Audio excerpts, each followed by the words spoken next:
昨天三立新闻也独家访问了 CNN， 告诉我们美国的观点。CNN reports that Taiwan's election could change the world, but how? We are happy and honored to invite CNN International Senior Correspondent Will Ripley to join our interview.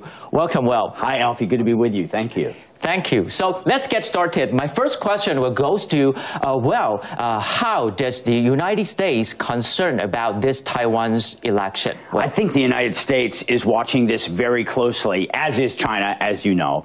There's a lot at stake. And I think one of the things that the United States is going to be watching closely for is how does Beijing respond to the outcome of the election? We know that they openly loathe the DPP ticket. The fact that the former U.S. envoy, who they have vilified, along with the presidential candidate himself, for their pro-Taiwan independence stance in the past, even though that stance has been moderated as of late, there could potentially be more tensions across the Taiwan Strait. That's certainly something that the United States doesn't want to see. They want to see peace and stability, as does Taiwan. But of course, the X factor here, the big unanswered question, is what is Beijing going to do to make their feelings known after the outcome of this election, however it shakes out in the end? Okay, so as mentioned, Taiwan's importance is not just itself, but the role it plays in geopolitics. So, in your observation, do you see any oncoming changes among the relationships among the United States, China, and Taiwan after the election? Well, certainly Taiwan is probably the biggest source of tension right now between the United States and China.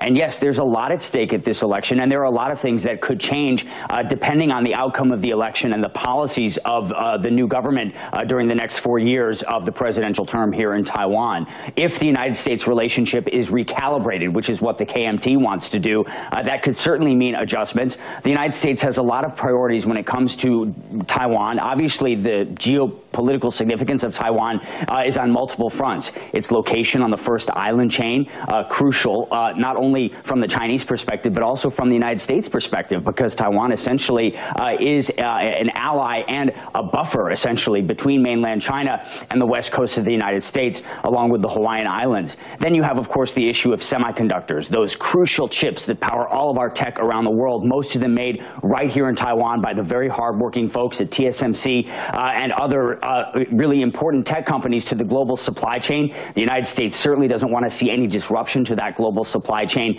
so that's certainly something that they're going to be looking at very closely as well. And then you have the issue of the fact that Taiwan is a democracy. You had, in fact, some bipartisan group of U.S. senators, both Republicans and Democrats, in a very rare unified stance, putting out a statement just in the last day or so, commending Taiwan for its vibrant democracy, a democracy that it's really extraordinary to think it only started holding these full presidential elections back in 1996. The United States points to Taiwan as an example of a successful democracy despite all of the challenges that democracies are facing around the world from autocracies such as China and, of course, also Russia.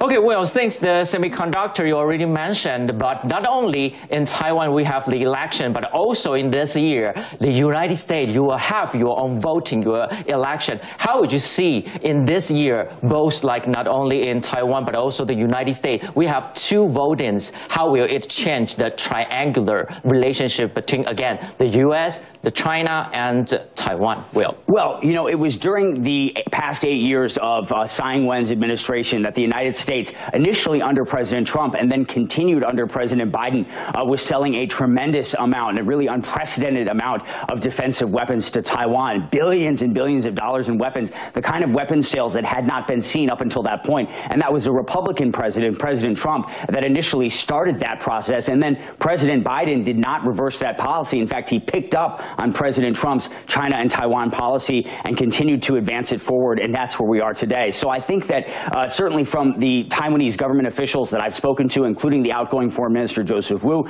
they're not particularly concerned, they say, about whether it's Democrats or Republicans that control the U.S. White House, because in the end, both parties have demonstrated that they show support for Taiwan's democracy and they want to continue partnering with Taiwan, which of course certainly is not something that China wants to hear. Okay, well, thank you so much for providing us the most professional perspective. Thank you again for joining us, Will. Thank you, Alfie.